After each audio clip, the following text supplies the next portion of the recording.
الحمد لله نحمده ونستعينه ونستغفره ونعوذ بالله من شرور أنفسنا ومن سيئات أعمالنا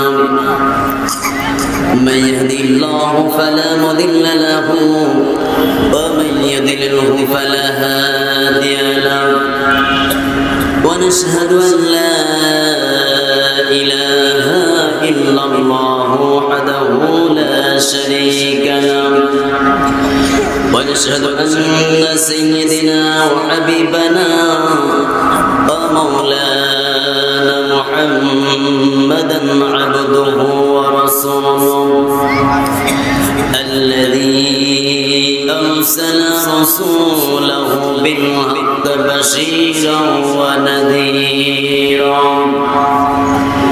وداعيا إلى الله بإذنه وسراجا وقمرا منيرا أما بعد فقد قال الله تعالى في كلامه المجيد وفرقانه الحميد أعوذ بالله من الشيطان الرجيم بسم الله الرحمن الرحيم وقرن في بيوتكن ولا تبرجن تبرج الجاهلية الأولى أو قال الله تعالى إن الذين يرمون المحصنات الغافلة المؤمنات لعنوا في الدنيا والآخرة ولهم عذاب عظيم أو كما قال الله تعالى في شأن حبيبي محمد رسول الله صلى الله عليه وسلم إن الله وملائكته يصلون على النبي يا أيها الذين آمنوا صلوا عليه وسلموا تسليما اللهم صل على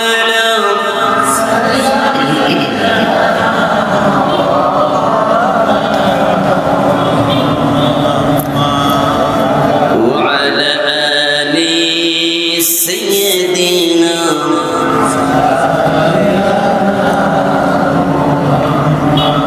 জোরে কণ্ঠের সাথে কণ্ঠে মেলে হৃদয়ের স্থল থেকে আমরা বলছি আল্লাহুম্মা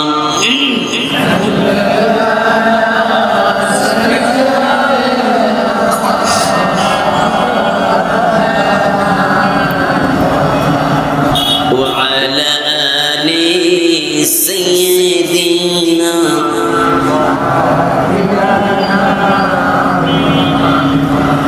মৌলাই যদি দিত পাখা আমি ওইরা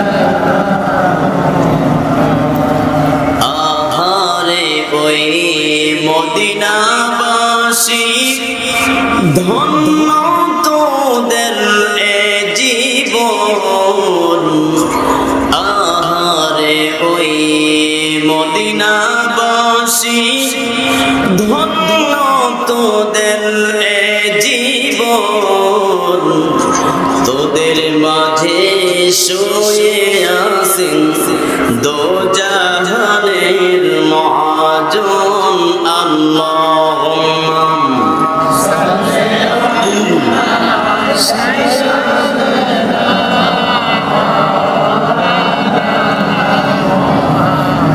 ওয়া আলা আলি সাইয়্যিদিনা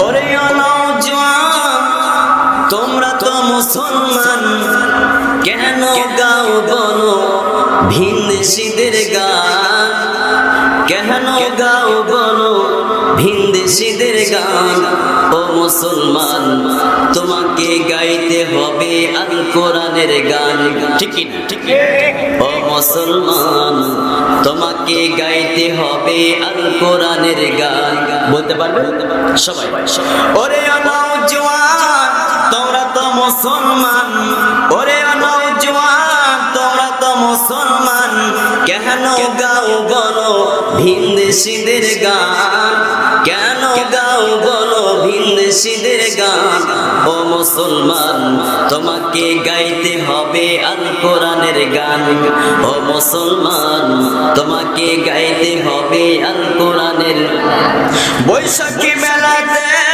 গানেরই আসরে বৈশাখী মেলাতে গানেরই আড্ডাতে সে দূর পরে বাউলের কাছে বসে কেন গাও বলো বাউলেরই গান কেন গাও বলো বাউলেরই গান ও মুসলমান তোমাকে গাইতে হবে আল কোরআনের গান ও মুসলমান তোমাকে গাইতে হবে আল কোরআনের গান ওরে নওজোয়ান তোমরা তো মুসলমান ওরে নওজোয়ান তোমরা তো মুসলমান কেন গাও বলো ভিনদেশীদের গান কেন গাও বলো ভিনদেশীদের গান ও মুসলমান তোমাকে গাইতে হবে আল কোরআনের গান ও মুসলমান ভালোবাসা দিবসে মনেরই হরসে নীরবে নির্জনে প্রেমিকার কাছে বসে ভালোবাসা দিবসে মনেরই হরসে নীরবে নির্জনে প্রেমিকার কাছে বসে কেন গাও বলো ভালোবাসার গান কেন গাও বলো পীড়িতের গান ও মুসলমান তোমাকে গাইতে হবে আল কোরআনের গান ও মুসলমান তোমাকে গাইতে হবে আল কোরআনের গান ওরে নওজোয়ান তোমরা তো মুসলমান ওরে নওজোয়ান তোমরা তো মুসলমান কেন গাও বলো ভিনদেশীদের গান কেন গাও বলো ভিনদেশীদের গান ও মুসলমান তোমাকে গাইতে হবে আল কোরআনের গান ও মুসলমান তোমাকে গাইতে হবে জোরে বলেন মারহাবা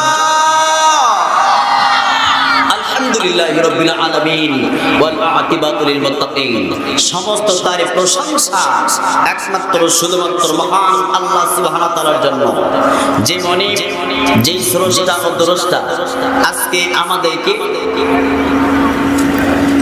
এমন একটি রহমতি জালসা বেহেশতের বাগানে আসার জন্য বসার জন্য তৌফিক এনায়েত করলেন যেমনি পাটকাকড়া ভাঙ্গির পানা ঈদগাহ ময়দান ঈদগাহ মাঠে উপস্থিত হয়ে কোরআন থেকে হাদিস থেকে আলোচনা শুনবার জন্য এবং বলার জন্য যে উনি আমাদেরকে সুযোগ দান করলেন, আমরা খুশি না বেজার। সে মহান স্রষ্টার প্রতি অগণন লাখ কোটি শুকর এবং সাজুদ পেশ করছি আলহামদুলিল্লাহ।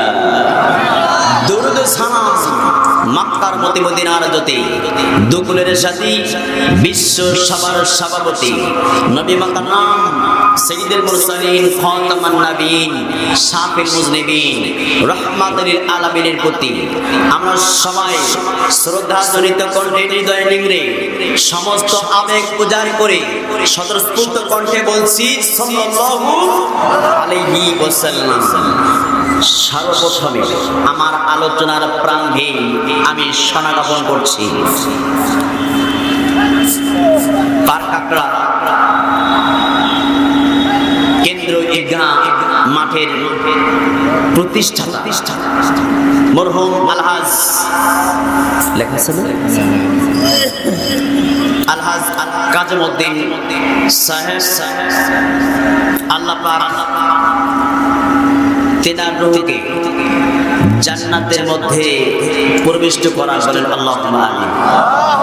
আল্লাহ পাক তার কবরে শান্তির নিদ দান করুন বলেন আল্লাহুম্মা আমিন।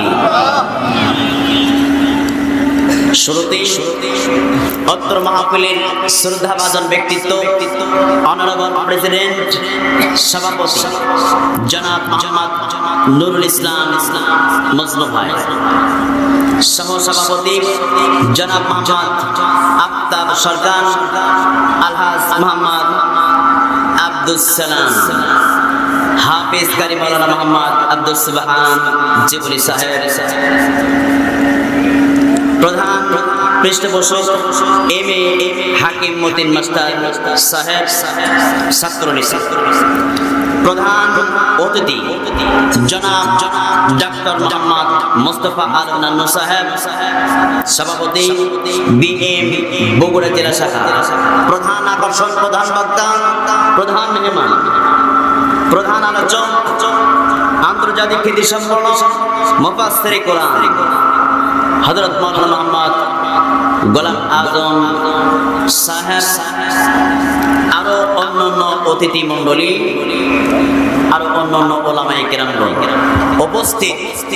সামনে আমার প্রাণ প্রিয় হৃদয়ের স্পন্দন আমার মুসলিনে কিরাম, পর্দার অন্তর আড়ালে আমার শ্রদ্ধা মা ও ভক্তিগণ, আমি সশ্রদ্ধেয় সালাম নিবেদন করে আমি আলোচনা স্টার্ট করতে চাচ্ছি। সবার প্রতি আমার আন্তরিক অভিনন্দন। আসসালামু আলাইকুম ওয়া রাহমাতুল্লাহি ওয়া বারাকাতুহু। আমি জানতে চাচ্ছি আপনারা কেমন আছেন? আলহামদুলিল্লাহ, আমিও আলহামদুলিল্লাহ শারীরিকভাবে একটু অসুস্থ বোধ করছি। এরপরেও শুধু শারীরিক নয়, মানসিক ভাবেও আমরা সবাই অসুস্থ, কি বলেন ঠিক কি? মানসিক ভাবে এই পৃথিবীতে যত মুসলমান রয়েছে, শুধু আমি না, সকল মুসলমানরা অসুস্থতার মধ্যে নিমজ্জিত, কথা বলেন ঠিক না? বাংলাদেশে এমন চাল শুরু হয়েছে যা যা বলা বাহুল্য, বলা তীত, এমন চাল শুরু হয়েছে। এক শ্রেণীর কাফের মুশরিক বেদিন ইহুদি নাসারাদের পাতাটা গোলামে পরিণত হয়েছে, কথা বলে ঠিক কি? তারা নাকি মুসলমান, পুরোটি রাত্রি কোরআন খতম করে, তাহাজ্জুদের নামাজ কাজা হয় না, সারাদিন তাসবিহ তেলাওয়াত করে। এরপরেও কোরআনের রেফারেন্স দিয়ে আপনাদেরকে বলবো, আল্লাহ রাব্বুল আলামিন ওই সমস্ত লোকের পক্ষে যদি কথা বলেন, তাহলে আমি তার পক্ষে, কি বলেন ঠিক কি? আমার বিপক্ষে যদি কোরআনের আয়াত যায়, কোরআনের আয়াত যদি আমার বিপক্ষে হয়, আমার বাবার বিপক্ষে যদি চলে যায়, তাহলে তাহলে আমার বাবার করার কিছু আছে? কোনো কিছু করার নেই। ওরা বলে কোরআন কি শুধু আমাদের বিপক্ষে? ওরা বলে কোরআনের আয়াত কি আমাদের বিপক্ষে? না, তোমরা কোরআনের পক্ষে থাকলে কোরআন তোমাদের পক্ষে। বলেন মারহাবা। যদি কোরআনের পক্ষে যদি তোমরা থাকো তাহলে কোরআন তোমাদের পক্ষে থাকবে। সম্মানিত উপস্থিতি, আল্লাহ রাব্বুল আলামিন বললেন যারা কি করবে, জালিম হবে যারা, এই পৃথিবীতে যারা জালিমের খাতায় যারা নাম লিপিবদ্ধ করে দিল, যারা জুলুমবাজ, অত্যাচার, নির্যাতন, নিপীড়ন, দুর্নীতি, রাহাজারি, ছিনতাই, ধর্ষণ, এরকম ভাবে মানুষের অধিকার খর্ব করলো, আমার আল্লাহ রাব্বুল আলামিন বললেন ইন্নামাস সাবিলু আলাল্লাযিনা, সবাই বলুন ইন্নামাস সাবিলু আলাল্লাযিনা ইয়াযলিমুনান নাস। জোরে বলুন আল্লাহু আকবার। আমার আল্লাহ পাক জানিয়ে বললেন নিশ্চয় তারা জানতে পারবে যারা জালিম, যারা জুলুমবাজ, যারা অত্যাচার করে, নিপীড়ন করে, তাদের গন্তব্যস্থল কোথায় তারা জানতেই পারবে। এটা কার কথা? এই বাণী কার? আল্লাহ রাব্বুল আলামিন বলছেন, তিনি বলছেন জুলুম করো না। রাসূল করিম সাল্লাল্লাহু আলাইহি ওয়াসাল্লাম বলছেন, মুসলিম শরীফের হাদিস। আমার আল্লাহ পাক বললেন হাদিসে কুদসির মধ্যে, আমার নবী বলছেন, আল্লাহ তাআলার বাণী, ইয়া ইবাদি ইন্নী হারামতু যুলমা আলা নাফসি ওয়া জাআলতুহু বাইনাকুম মুহাররামান ফালা তাযলিমু। আল্লাহু আকবার। আমার নবী বললেন, আল্লাহ তাআলার বাণী, আল্লাহ পাক বলছেন, আমি আল্লাহ রাব্বুল আলামিন আমি নিজের উপর জুলুম করা আমি হারাম করে নিয়েছি। আমি আমার বান্দাদের উপর, আমার সৃষ্টির প্রতি আমি কোনো জুলুম করি না। আমি স্রষ্টা, কারোর প্রতি জুলুম করি না, আমি হারাম করে নিয়েছি। আল্লাহ পাক বললেন, হে বান্দা, ইয়া ইবাদি ইন্নী হারামতু যুলমা, তোমরা হারাম, তোমাদের জন্য করে এটা হারাম, তোমরা কারোর প্রতি জুলুম করবে না, অত্যাচার করবে না, কারো তোমরা মান ক্ষুণ্ণ করতে পারবে না, কারো হক নষ্ট করতে পারবে না, কারো সম্মানহানি করতে পারবে না, কারোর প্রতি তোমরা অত্যাচার করতে পারবে না। এটা তোমাদের জন্য করে হারাম করে দিলাম। এটা কার কথা? আল্লাহ তাআলার কথা। শুধু তাই না, আমার আল্লাহ পাক অন্যত্র বলে দিয়েছেন, যারা জালিম হবে, যারা অত্যাচার হবে, যারা নিপীড়ন করবে, নির্দ্বিধায় তারা কি করলো? নির্বিচারে এমন অন্যায় মানুষ করে নাই। নিরপরাধ মানুষদেরকে জেলখানার মধ্যে বন্দী করে রাখলো, নিরপরাধ মানুষদেরকে যারা কাঠগড়ায় দাঁড় করে, আমার বন্ধুগণ, গলাতে ফাঁসি রশি ঝোলায় রাখলো। আল্লাহ পাক তাদের বিপক্ষে আয়াত নাযিল করে জানায় দিলেন, ওয়ালা তারকানু ইলাল্লাযীনা যালামু ফাতামাসসাকুমুন নার। আমার আল্লাহ জানায় দিলেন, যারা জুলুম করে তোমরা তাদের কাছেও যেও না। এটা কার কথা?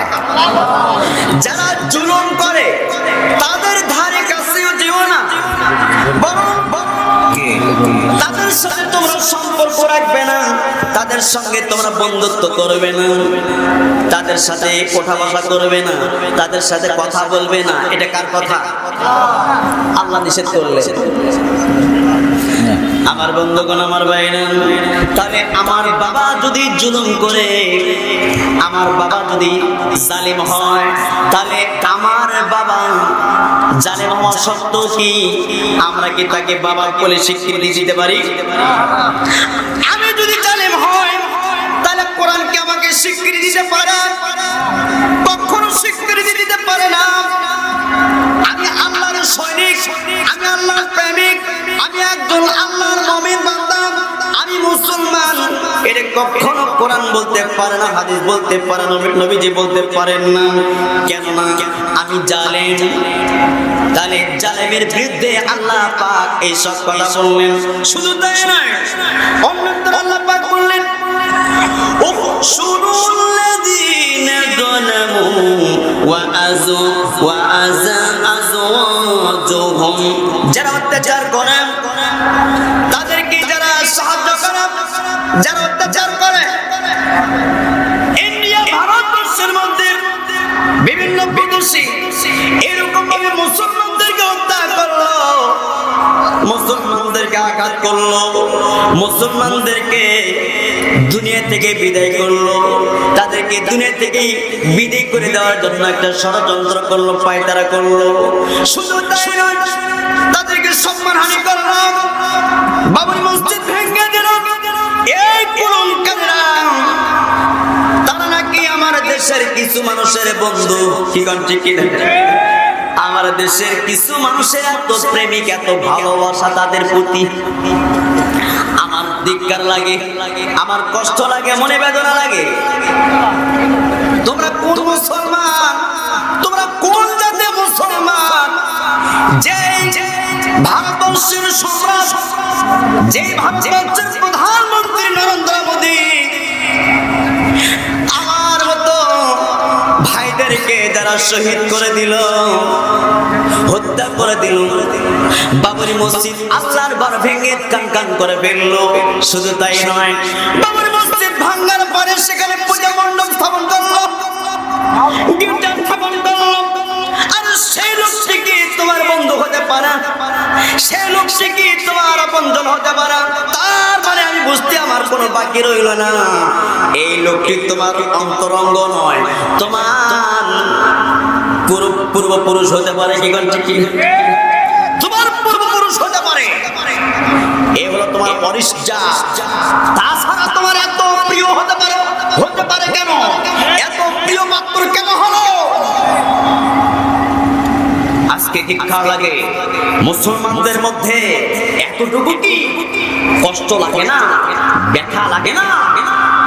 যেই লোকটি, যেই সমাজের লোক, যেই রাষ্ট্রের প্রধানেরা আমার মুসলমানদেরকে হত্যা করেছে, তাদেরকে কোরমা পোলা রান্না ভুনা করে তোমরা রেডি করে রাখতেছো, তাকে আহলান সালাম জানাচ্ছ। তার মানে কি? আল্লাহর কোরআন সাক্ষ্য দেয়, আল্লাহর কোরআন সাক্ষ্য দেয়, আল্লাহর কসম করে বলছি, এরা কখনো মুসলমান হতে পারে না, পারে না, পারে না। এরা মুসলমান হতে পারে না, আল্লাহর কোরআন সাক্ষী। বন্ধুগণ, আমার ভাইয়েরা আমার, মেসাল দিতে গেলে অনেক সময় প্রয়োজন। ওয়াহাব ইবনে মুনাব্বির রাহমাতুল্লাহ আলাইহি তিনি কি করেছেন বর্ণনা করছেন, একটি ঘটনা তিনি বিশ্লেষণ করলেন। তৎকালীন সময়ে মক্কা নগরের মধ্যে বিশাল একটি অট্টালিকা তৈরি করেছিল তৎকালীন সময়ের একজন অনেক ধনসম্পদশালী বিত্তপতি লোক, অনেক ক্ষমতাশীল লোক বিশাল অট্টালিকা তৈরি করেছে। এরকম আমার বাংলাদেশের মধ্যে অনেক ক্ষমতাশীল লোক রয়েছে, তারা বিভিন্ন খাত থেকে অনেক অঙ্কের টাকা সংগ্রহ করে কালেক্ট করে তারা কি করেছে, সুন্দর সুন্দর ইমারত তৈরি করেছে, সুন্দর সুন্দর বিল্ডিং তৈরি করেছে। তার চারপাশে মোটামুটি 1 কিলো করে ফাঁকা রেখে দিয়েছে। কথা বলে ঠিক কিনা? কেননা তার বিল্ডিং এর সৌন্দর্য মানাবে না। তার বিল্ডিং এর সামনে যদি জীর্ণ শীর্ণ গরিব দুঃখীদের ঘর থাকে, এমন ঘর তার বিল্ডিং এর সামনে মানানসই হয় না। এই জন্য তৎকালীন সময়ে এমন লোকটি ঘর নির্মাণ করেছিল, অট্টালিকা নির্মাণ করেছিল। এই লোকটি এই ঘর নির্মাণ করার পর তার অনেক চাকর রয়েছে, এই চাকরদেরকে পাহারাদার হিসেবে রেখে দিয়েছিল। আমার বন্ধুগণ, এক কথায় আরাম আয়েশে দিন যাপন করত। এক সময় লোকটি লক্ষ্য করল তার অট্টালিকার পাশে জীর্ণ শীর্ণ একটি ঘর, কুঁড়ে ঘর। এই কুঁড়ে ঘরে দেখার পর এই অট্টালিকার মালিক, এই মালিকটি বলল, রে চাকররা, এই যে দেখো আমার অট্টালিকার সামনে এমন জীর্ণ শীর্ণ ঘর, কুটির, এটা মানানসই হয় না, এটা ভালো লাগে না, এটা আমার কাছে অপছন্দ, এটা ভেঙে চুরমার করো। জোরে বলেন নাউযুবিল্লাহ। এটা খাম খাম করে ফেলে দাও। বন্ধুগণ, কিতাব শাস্ত্রে বর্ণনাকারী বলছেন, এরপরে মনিব যখন ঘোষণা করেছে, ঘোষণা করতে দেরি তার চাকরেরা এই সব অপকর্মে লিপ্ত হতে দেরি নাই, সাথে সাথে ওই ঘরটি খান খান করে ফেলে দিয়েছে, ভেঙে চুরমার করে ফেলে দিয়েছে। আমার বন্ধুগণ, ওই ঘরের মধ্যে একজন বিধবা মহিলা বাস করতেন, অতীব গরীব। এমন মহিলা বাস করতেন যে মহিলাটা ওই ঘরের মধ্যে এক প্রভুর তাবেদারি করে, এক প্রভুর ইবাদতদারি করে। এই মহিলাটা রাতের বেলা সারা রাত জেগে জেগে তাহাজ্জুদের নামাজ পড়ে আল্লাহর কাছে কাঁদাকাটি করে। বলেন আল্লাহু আকবার। বন্ধুগণ আমার, এরপরে ঘটনাক্রমে এই মহিলাটা যখন সন্ধ্যাবেলা বাড়িতে ফিরে আসলো, আসার পরে দেখেন তার ঘরের জায়গায় ঘর নেই, সবগুলো ভেঙে খান খান করে ফেলে দিয়েছে। আল্লাহ তাআলার কাছে দোকানে হাত তুলে কাইমনা বাক্যে প্রার্থনা করছে। দুটো হাত তুলে আল্লাহ তাআলার কাছে কেঁদে কেঁদে বললেন, আল্লাহ রব্বুল আলামিন, আমি এই ঘরের মনিব, হে আল্লাহ, আমি ছিলাম না, তুমি তো সরজমিনে ছিলে, তুমি তো সচক্ষে দেখেছো। বলেন আল্লাহু আকবার। আমি দেখি নাই, আমার সামনে ঘটনাটা ঘটে নাই।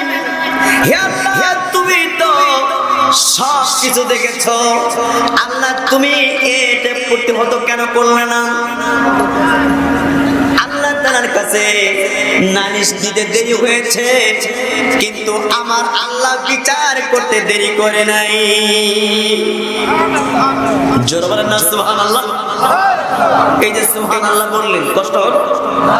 সুবহানাল্লাহ বলতে কি কোন কষ্ট হয়? রাসূল বলেছেন, যে ব্যক্তি সুবহানাল্লাহ তেলাওয়াত করবে, আমার আল্লাহ রাব্বুল আলামিন তার আমলনামা সামান্য নয়, এই শুধু আপনার ভাঙ্গিরপাড়া এলাকা জুড়ে নয়, শুধু গাবতলী থানা এলাকা জুড়ে নয়, শুধু বগুড়া ডিস্ট্রিক্ট নয়, আমার আল্লাহ রাব্বুল আলামিন গোটা পৃথিবীর সুন্দরী জায়গাটুকু আমার আল্লাহ পাক তার আমলনামায় সওয়াব দিয়া পরিপূর্ণ করে দেন। বলেন সুবহানাল্লাহ। শুধু তাই না, রাসূল বলেছেন, যে ব্যক্তি একবার সুবহানাল্লাহ তেলাওয়াত করবে, তার জন্য করে আমার আল্লাহ রাব্বুল আলামিন জান্নাতের মধ্যে একটি সুবহানাল্লাহ নামক বৃক্ষ অঙ্কিত করে দেন। সুবহানাল্লাহ নামক বৃক্ষ অঙ্কিত হয়ে যায়। এই বৃক্ষটা কত বড়, নবীজি বলছেন, এই বৃক্ষটা গোটা পৃথিবীর সমস্ত পরিপূর্ণ করতে, বিস্তার করতে যতটুকু জায়গা লাগে ততটুকু জায়গা জুড়ে এই বৃক্ষের ছায়া, বলেন না সুবহানাল্লাহ। শুধু তাই না, রাসূল বললেন এই বৃক্ষ কত বড়। রাসূল সাল্লাল্লাহু আলাইহি সাল্লাম তিনার সাহাবীদের যে যুদ্ধের ময়দানে ঘোড়া চালাইতেন, দ্রুত গতিতে ঘোড়া চলতো, এই ঘোড়াগুলি দ্রুত বেগে চলতে চলতে 30 বছর ধরে এই ঘোড়া চলতে থাকবে, তবুও ওই সুবহানাল্লাহ নামক বৃক্ষ তার সীমানা খুঁজে পাবে না, বলেন সুবহানাল্লাহ। রাসূল বলেছেন যে ব্যক্তি একবার সুবহানাল্লাহ তেলাওয়াত করবে, এই একবার সুবহানাল্লাহ তেলাওয়াত করার বিনিময়ে আমার আল্লাহ পাক একটা সুবহানাল্লাহ নামক বৃক্ষ অঙ্কিত করে দেন। এই সুবহানাল্লাহ বৃক্ষ কি করবে? আপনি থাকবেন, এই দুনিয়া থেকে বিদায় নেবেন, কিয়ামত সংঘটিত হয়ে যাবে, ততদিন পর্যন্ত এই বৃক্ষ সুবহানাল্লাহ জিকির করতে থাকবে, জপতে থাকবে। এর সমুদয় সওয়াবগুলি আপনার আমার আমলনামায় দান করে দেবেন, বলেন সুবহানাল্লাহ। আল্লাহু আকবার, সুবহানাল্লাহি ওয়া বিহামদিহি সুবহানাল্লাহি আযীম। সবচেয়ে উত্তম জিকির কি বলে, ঠিক কি না? সবচেয়ে উত্তম জিকির। আমাদের কোনো কষ্ট আছে বন্ধুগণ, আমার ভাইরা আমার, এরপরে কান লাগান। মা, বুড়িমা যখন দুটো হাত বাড়িয়ে দিয়েছে আল্লাহ তাআলার কাছে, আল্লাহ পাক মঞ্জুর করতে দেরি করেন নাই। আসমান থেকে ঘোষণা এসে গেল, আরশে আজিম থেকে ঘোষণা এসে গেল, রে আকাশ বাতাস প্রখরিত হয়ে যাও। বাতাসকে যখন হুকুম দিয়ে দিল, বাতাস প্রবাহিত হতে লাগলো। বন্ধুগণ আমার, এমন বাতাস প্রবাহিত হতে লাগলো, ওই বাতাসে ওই বিল্ডিংটা ভেঙে খানখান হয়ে গেল, মানে আল্লাহু আকবার। তাহলে দুনিয়ার বিচার আছে না নাই? কি বলেন, আছে না নাই? আমি আলোচনার প্রান্তি আপনাদেরকে আমার আলোচনার পয়েন্ট দিয়ে দিই। দুলা ভাই তার শালার বউ তালাক দিল। দুলা ভাই তার শালার বউকে তালাক দিল। আজকে আলোচনার পয়েন্ট এটাই মনে রাখবেন। এটাই কোন বহিরাগত শোনাই সরজমিনে আমি যা দেখেছি, যা শুনেছি, আমি প্রমাণিত। বাইরের কোনো ঘটনা নয়, আমার এলাকার ঘটনা। শুনবেন তো? 1 নম্বর পয়েন্ট এটাই আলোচনার পয়েন্ট।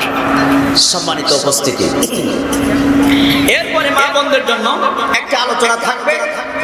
17টি আমল কোন মা কোন বোন যদি এই দুনিয়াতে আমল করে যদি কবরে যায়, আমার নবী বলছেন তার জন্য কোনো হিসাব লাগবে না, সরাসরি বিনা হিসাবে ওই মা বোন জান্নাতের বাসিন্দা হয়ে যাবে, বলে আল্লাহু আকবার।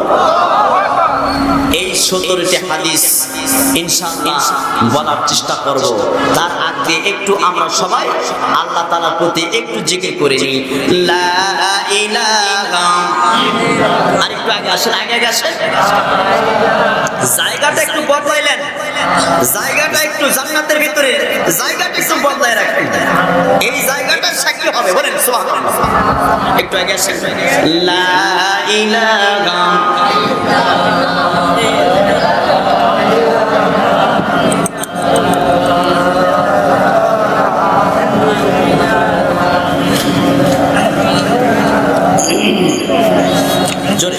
লা ইলাহা ইল্লাল্লাহ, লা ইলাহা ইল্লাল্লাহ, লা ইলাহা ইল্লাল্লাহ, লা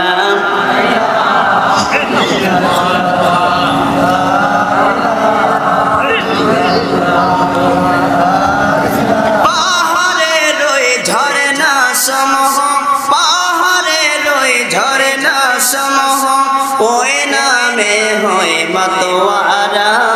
লা ইলাহা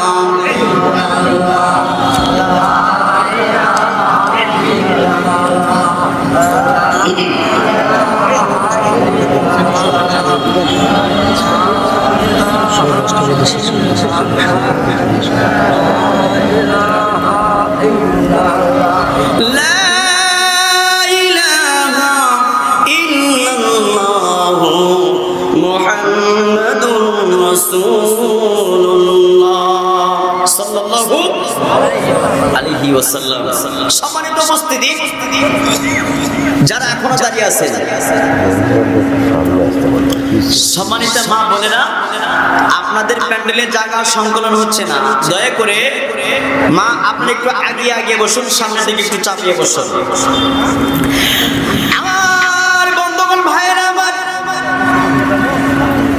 আমি লম্বা করে কোনো লাইন টানলাম না, আলোচনা খুব সংক্ষেপে করতে হবে, কেননা আমাকে বলা হয়েছে খুব অল্প টাইম রয়েছে, এরপরে প্রধান বক্তার সময় নষ্ট করা যাবে না, কি কন, ওনার সময় নষ্ট করা যাবে না। আমি সরাসরি আলোচনার দিকে যাই, আর কোনো লাইন টানলাম না। একটু খেয়াল করুন, রাসূল আকরাম সাল্লাল্লাহু আলাইহি সাল্লাম বলেছেন, সরাসরি হাদিস বলছি, রাসূল আকরাম সাল্লাল্লাহু আলাইহি সাল্লাম বলেছেন, এক নম্বর কোন মা যদি আমল করতে পারে, আমার নবীজি বলছেন, তাহলে এক নম্বর হাদিস হলো রক্সুল কানিয়াদাইহি, হাতের কবজি পর্যন্ত জামা পরিধান করবে। আমার মা পরে এমন একটি জামা পরিধান করবে, যে জামাটাকে বলা হয় এই উপরের আপনার শাড়ির নিচে যে কাপড়টা পরা হয়, এই শাড়ির নিচে যে জামাটা পরা হয়, একে বলা হয় ব্লাউজ। একে কি বলা হয়? ব্লাউজ বলা হয়। আমি ভেঙে বললাম, ভালো করে খেয়াল করুন। নবীজি বলেছেন রক্সুল কানিয়াদাইহি, তাদের এই জামাটা হবে হাতের কবজি পর্যন্ত। কোন পর্যন্ত? হাতের কবজি পর্যন্ত। কিন্তু মা বোনেরা, এই জামাটা বানাইছে কোন পর্যন্ত? কাপড় পর্যন্ত। এই যে কি আমার বন্ধুগণ, আমি রেফারেন্স দিতে চাইলাম না। এরপরে 2 নম্বর হাদিস, 2 নম্বর আমল, এই জামাটা ঝুলটা দিতে হবে নাভির নিচ পর্যন্ত। কোন পর্যন্ত? নাভির নিচ পর্যন্ত যদি জামাটা বানাতে হবে, রাসূল বলেছেন সাওআন তাসআজিনাবাহু, রাসূল বলেছেন ওই জামাতে কমপক্ষে 9টা বোতাম দিতে হবে। কয়টা? 9টা বোতাম দিতে হবে। বর্তমান যুগের মা বোনেরা যেই জামাটা তৈরি করে, ওই জামাটার যে বহর, ওই জামাতে 9টা বোতাম কি আটতে পারে? আটবে না।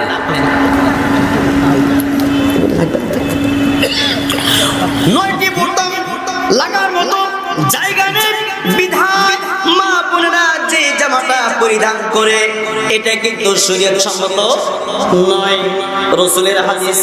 এরপর রাসূল বলছেন বুকমাতুন ফিল আমওয়ালহা, এবং মাথা ঢাকতে হবে। কি ঢাকতে হবে? মাথা ঢাকতে হবে। 3 নম্বর রক্সুল মাইতি খিজাবিহা, এক হাতে 2 চুরি বেশি পরা যাবে না।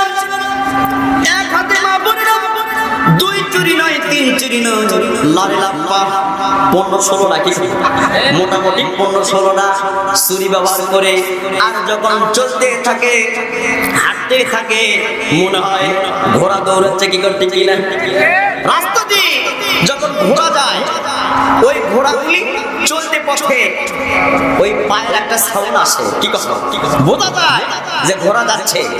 আমার মা বোনেরা যখন পথ দিয়ে চলে, তখন বোঝা যায় ওই ঘোড়ার মতো কথা বলে। ঠিক কিনে বন্ধুগণ, আমার ভাইয়েরা আমার, শুধু তাই নয়, নবীজি বলছেন আররাফি আলাহু হুদুহা, রাসূল বলছেন মা বোনেরা যখন গোসল করবে, তারা যেন ওই গামছা দিয়ে, রুমাল দিয়ে এরকম ভাবে যেন চুল আশ্রয় না, ফটাস করে যেন বাড়ি না দেয়। রাসূল বলছেন কি করবে? তারা চিরুনি দিয়া তারা কি করবে? আশ্রাবে। রাসূলের হাদিস, সুবহানাল্লাহ। মস্তুল দিয়া, হিম্মাস দিয়া তারা এটা চুলটা কি করবে? আশ্রাবে।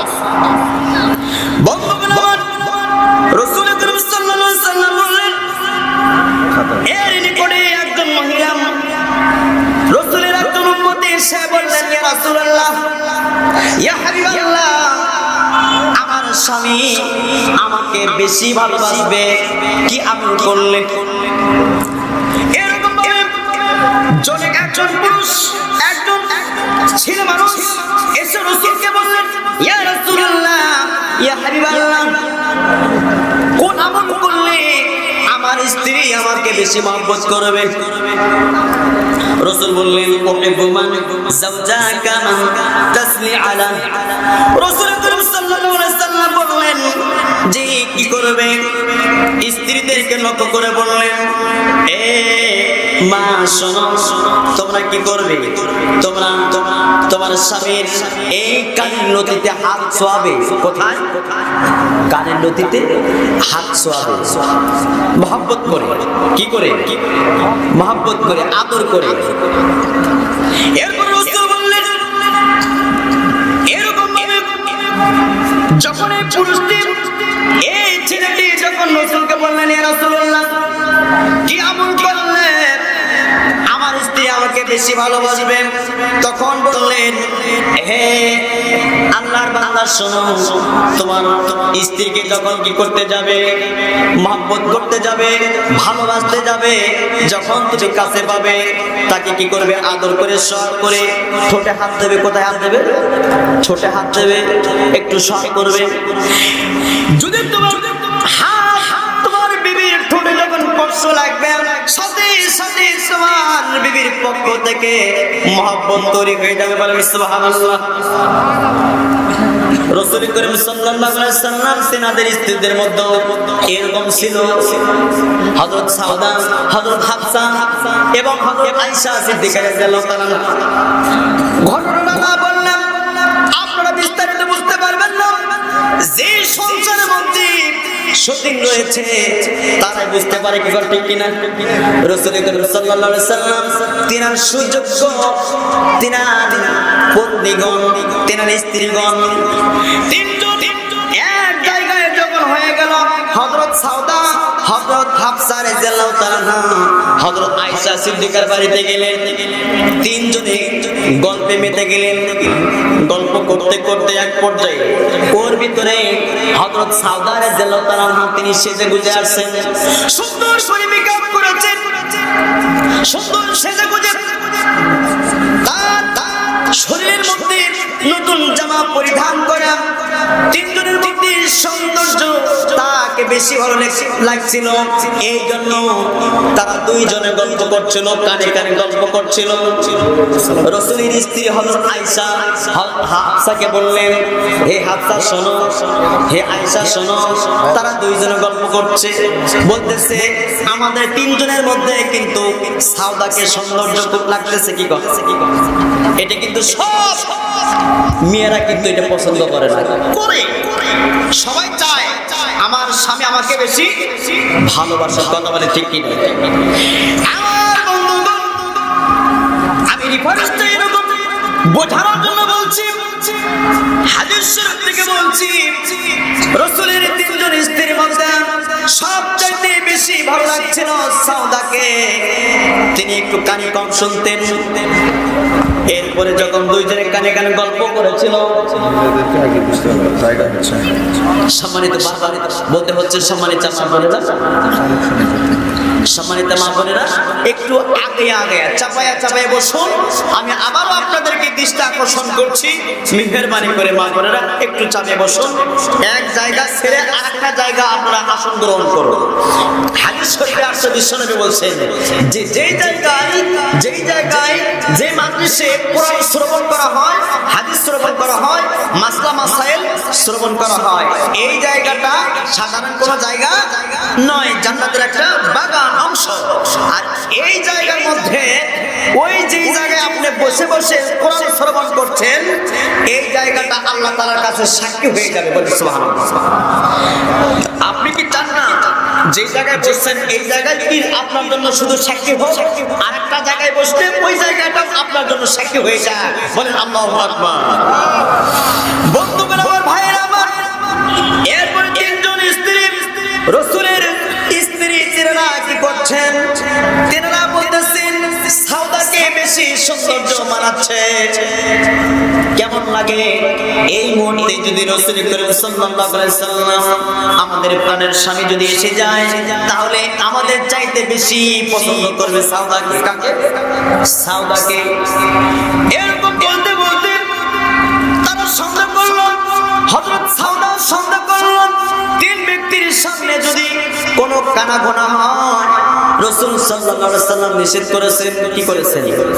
তিনজন ব্যক্তির সামনে দুইজন ব্যক্তি কানে কানে গল্প করা নিষেধ। এর মধ্যে সন্দেহ থাকে কি থাকে না? এই জন্য বলছেন রাসূল করিম সাল্লাল্লাহু আলাইহি সাল্লাম বলছেন তিন ব্যক্তির সামনে তোমরা কানে কানে দুইজনে গল্প করো না, সন্দেহ করে বসবে। আর তাই হয়েছে রাসূলের স্ত্রীর মধ্যে হযরত হাফসা রাদিয়াল্লাহু তাআলা আনহা, হযরত মা আয়েশা সিদ্দিকা রাদিয়াল্লাহু তাআলা আনহা, তেনারা যখন কানে কানে বলতেছিলেন তার সৌন্দর্যের কথা, হাফসা হযরত সাউদা রাদিয়াল্লাহু তাআলা আনহা তিনি কানে কম শুনতেন, তিনি প্রশ্ন করে বসলেন, বললেন হে আয়েশা আপনারা কি গল্প করছিলেন? বলতেছে তুমি কি শোনো নাই? রসিকতা করলেন, তুমি কি শোনো নাই কানা দজ্জাল আসবে? আসবে, আসে নাই? এরপরে এই কথা শোনার সঙ্গে সঙ্গে হযরত সাউদা রাদিয়াল্লাহু তাআলা আনহা তিনি কম্পন শুরু করলেন, কাঁপা শুরু করলেন, কাঁপতে কাঁপতে অস্থির অবস্থা। এরপরে একটু জেদে মানুষ হযরত হাফসা রাদিয়াল্লাহু তাআলা আনহা তিনি একটু জেদে তিনি কি করলেন? বললেন যে যাও ওই জীর্ণ শীর্ণ ঘরের মধ্যে লুকাও, যেখানে মাদ্রাসা জাল পড়েছে, যেখানে মাদ্রাসা জাল পড়েছে, যেই জায়গায় প্রবেশ করলে সম্পূর্ণ শরীরটা মলিন হয়ে যাবে, তার সৌন্দর্য নষ্ট করে দেওয়ার পরিকল্পনা। কথা বলেন ঠিক কিনা? বন্ধুরা আমার, ভাইয়েরা আমার, হযরত সাউদা রাদিয়াল্লাহু তাআলা আনহা তিনি কি করলেন? ভয়ে কাঁপতে কাঁপতে ওই ঘরের মধ্যে প্রবেশ করলেন, সাথে সাথে দেখলেন তার শরীরের মধ্যে সব সৌন্দর্য নষ্ট হয়ে গেছে। আর নষ্ট করার সাথে সাথে রাসূল করিম সাল্লাল্লাহু আলাইহি সাল্লাম কিছুক্ষণ পরে তিনি আগমন করলেন, তাশরীফ আনলেন। এরপর নবীজি তাদের হাসাহাসি দেখে মুস্কি মুস্কি হাসতেছিল। হযরত হাফসা আয়েশা দুইজনে হাসতেছে, তাদের হাসাহাসি দেখে আমার নবীজি বললেন হে আয়েশা তোমাদের কি হয়েছে বলো না? রাসূল করিম সাল্লাল্লাহু আলাইহি সাল্লাম প্রশ্ন করে বললেন। এরপর আয়েশা কথা বলতে পারছেন না, জবানে কি করলেন? হাত লেগে হাসতেছেন, কথা বলতে পারছেন না। হযরত হাফসা বললেন ইয়া রাসূলুল্লাহ ইয়া হাবিবাল্লাহ, ওই যে দেখেন আপনার প্রিয়তমা স্ত্রী, হাত দিয়ে ইশারা দিয়ে দেখে দিচ্ছে, ওই যে দেখেন না। রাসূল করিম সাল্লাল্লাহু আলাইহি সাল্লাম তেনার বুঝতে আর কোনো বাকি রইল না। সাউদাকে ডাক দিয়ে বের করে নিয়ে এসে বললেন সাউদা তুমি বের হয়ে আসো। তারপর রাসূল করিম সাল্লাল্লাহু আলাইহি সাল্লাম বললেন কি হয়েছে তোমার বলো? সাউদা বলেন ইয়া রাসূলুল্লাহ আয়েশা হাফসা বলতেছে কানা দজ্জাল নাকি আসবে। তখন রাসূল বলেন হে হাফসা কি বলেছো? বলতেছে হ্যাঁ এই কথাই বলেছিলাম তো, যে কানা দজ্জাল আসবে, আসে নাই তো, এই কথা তো কখনো বলি নাই। তার মানে পূর্ণ সিদ্ধান্ত হলো যে তার সৌন্দর্য কেমনে নষ্ট করা যায়। আমার নবীগণদের স্ত্রীদের মধ্যে এরকম ছিল যে তার স্ত্রীদের মধ্যে এরকম এমন একটা কনফিডেন্স ছিল যে আমার স্বামী আমাকে বেশি মহব্বত করুক, ভালোবাসুক, এটা সবার মধ্যে আছে না নাই? আছে। সম্মানিত বন্ধুগণ আমার একটু খেয়াল করুন, আমার যে আলোচনার পয়েন্ট আমি রেখে দিয়েছি সেটা হলো কি, আমার আলোচনার পয়েন্টটা কি দিয়েছিলাম? দুলা ভাই শালার স্ত্রীকে তালাক দিল, এটা শুনবেন কি? শুনবেন? আমি এটা বলে শেষ করে দেব। তার আগে একটা কথা আছে, আপনাদের নিয়ে একটু মত বিনিময় আছে। কি মত বিনিময় করবেন না? এই পৃথিবীতে কেউ আছে মসজিদ ভাঙার পক্ষে, কেউ আছে মসজিদ গড়ার পক্ষে। আপনারা কোন পক্ষে আছেন? মসজিদ গড়ার পক্ষে। মসজিদের সাথে যাদের মনটা লটকানো থাকে, মসজিদের সঙ্গে যার অন্তরটা ভালোবাসায় সব সময় উদ্গ্রীব, ভালোবাসায় তার মধ্যে পরিপূর্ণ, তারা আল্লাহর জান্নাত জান্নাতের বাসিন্দা হবে। বলেন সুবহানাল্লাহ। আমার বন্ধুগণ, আমার আল্লাহ রাব্বুল আলামিন এই পৃথিবীতে নিজ হাতে যেগুলি তৈরি করেছেন, 5টি জিনিস তৈরি করেছেন নিজ হাতে। কয়টি? 5টি জিনিস নিজ হাতে তৈরি করেছেন। তার মধ্যে একটি জান্নাতুল আদন। জান্নাতুল আদন, যেই জান্নাতুল আদন আল্লাহ পাক নিজ হাতে মনোরম করে সুন্দর করে তৈরি করেছেন। এই জান্নাত আমার আল্লাহ পাক তৈরি করার পর আমার আল্লাহ রাব্বুল আলামিন ফেরেশতাদের শ্রেষ্ঠ ফেরেশতা হযরতে জিবরাইল আমিনকে বললেন, রে জিবরাইল যাও, আমি নিজ হাতে যে জান্নাতটা আমি তৈরি করেছি, এই জান্নাতটা কেমন হলো দেখে আসো। হযরতে জিবরাইল আলাইহিস সালাতু ওয়াস সালাম তিনি প্রদক্ষিণ করার জন্য করে জান্নাতুল আদনের মধ্যে যখন প্রবেশ করলেন, সাথে সাথে প্রবেশ করে ঘুরতে ঘুরতে দেখতে দেখতে 600 পাখা দিয়ে উড়াল দিয়ে ঘুরতে ঘুরতে বিভিন্ন জায়গায় গেলেন, প্রদক্ষিণ করলেন। দেখা গেল আল্লাহর ফেরেশতা জিবরাইল সামনে দেখতেছে এমন হুর পড়ে গেল সামনে। ওই হুরটা জিবরাইল আলাইহিস সালামকে দেখা মাত্র মুস্কি হেসে দিয়েছে।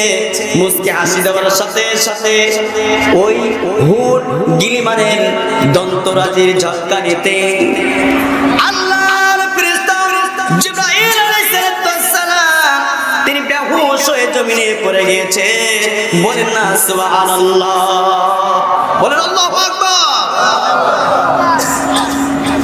দন্তরাজির ঝলকা নিতে নূরের তাজাল্লি এমন ঝলক মেরে দিয়েছে, নূরের ফেরেশতা জিবরাইল পর্যন্ত বেহুশ হয়ে জমিনে পড়েছে। এই হুরি গিলেমান আমাদের জন্য করে আল্লাহ পাক দান করবেন। আপনারা কি নিতে চান না? কি কোন নিতে চান না?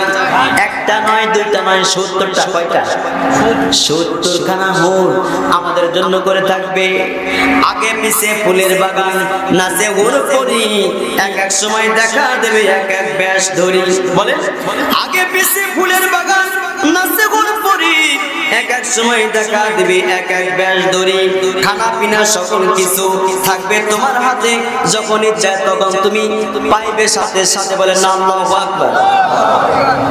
জান্নাতের মধ্যে এত নিয়ামত থাকবে আমাদের জন্য করে, সেই নিয়ামত রাজি দুনিয়াতে যদি একবার আল্লাহ পাক আমাদেরকে দিত, তাহলে আমরা মোহিত হয়ে যেতাম, পাগল হয়ে যেতাম। বলেন আল্লাহু আকবার। মিশকাত শরীফের হাদিস, রাসূল করিম সাল্লাল্লাহু আলাইহি ওয়াসাল্লাম বলেন, ওই জান্নাতের মধ্যে হুর গিলেমান যদি এই পৃথিবীর মধ্যে যদি সামান্য তার কনিষ্ঠ আঙ্গুল যদি বের করত, আমার বন্ধুগণ নবীজি বলছেন ওই কনিষ্ঠ আঙ্গুল বের করার সাথে সাথে এই দুনিয়ার মধ্যে যে সূর্য রয়েছে, চন্দ্র রয়েছে, এই সূর্য চন্দ্র আলো পর্যন্ত প্রদীপগুলো নিবৃত হয়ে যাবে। জোরে বলেন সুবহানাল্লাহ। এর আলো নিভে যাবে, তার জ্যোতিতে, তার আলোতে সব কিছু অন্ধকার হয়ে যাবে। বলেন সুবহানাল্লাহ। বন্ধুগণ, আমার রিপোর্ট দিতে চাই না, জিবরাইল আলাইহিস সালাম বেহুশ হয়ে একই বেহুশে তিনি 70 বছর পর্যন্ত কেটেছিলেন। আবার যখন হুঁশ ফিরে আসলো, হুঁশ ফিরে আসার পর দেখা গেল ওই হুর, ওই গিলেমান দাঁড়া রয়েছে, দাঁড়ায়া রয়েছে। এরপরে জিজ্ঞাসা করলেন, রে আল্লাহর সৃষ্টি, বলো না তুমি কেন আমাকে দেখে এরকম করলেন, আমাকে কেন নূরের তাজাল্লি নিক্ষেপ করলাম? হুর বলতেছে, হে আল্লাহর ফেরেশতা, আমি মাত্র আপনাকে দেখে একবার আমি হাসি দিয়েছি।